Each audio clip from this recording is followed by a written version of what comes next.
Okay, welcome back. This is just a quick update for this car. So, previous video I did the Italian tune-up, whoop around the island, keeping in low gear, and car drove great, but it threw a check engine light. So the car went back to the dealer. They looked at it. They recommended cleaning the carbon out, and I was like confused.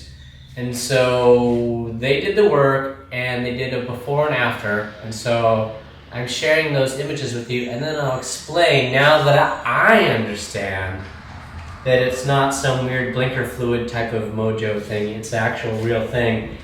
And it all starts with the car not being driven, how it's intended to be driven, and or not putting good quality gas in it for a long period of time, because that makes a difference. So, okay, so in this picture here, you can see the ports where the fresh air is blown into the exhaust during cold start, and it's supposed to put air into the exhaust system as the exhaust system is dumping fuel, and it's supposed to clean out.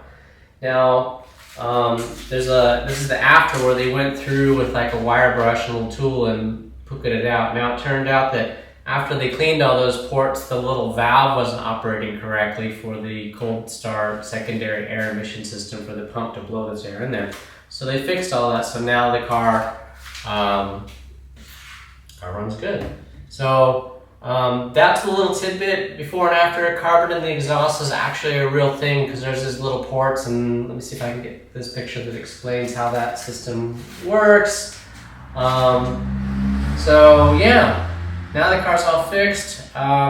We've put about 4,000 miles on this thing since we've taken it apart, which is kind of interesting because I think I'm driving this car a lot more. So since I've purchased this one, I've maybe put 2,000 miles on that. So this car I drive more, which is cool.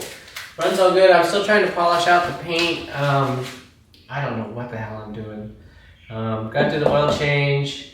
I think I need a auto detailing assistant for the car.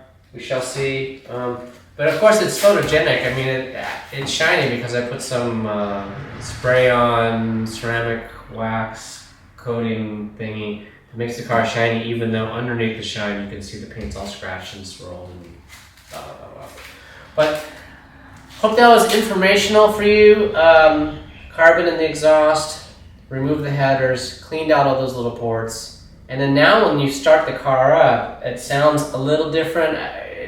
Not really, you can tell, but it makes a little bit of a different sound. I don't know. Carbon exhaust. It's a real thing on 911 with high mileage. I bet you it's had this issue for a long time. The more I learned about this particular car, not just Porsches in general, and the history of it, you can kind of see when you look through the records, because the guy that owned this car before me, he always took it to the dealer from day one, but you can see that something happened and he started deferring stuff. And so that's a thought for me. When you start seeing cars that have little broken stuff on it, if that's deferred, there's other stuff deferred, and boy, there's a lot deferred. So yeah, right on. Aloha.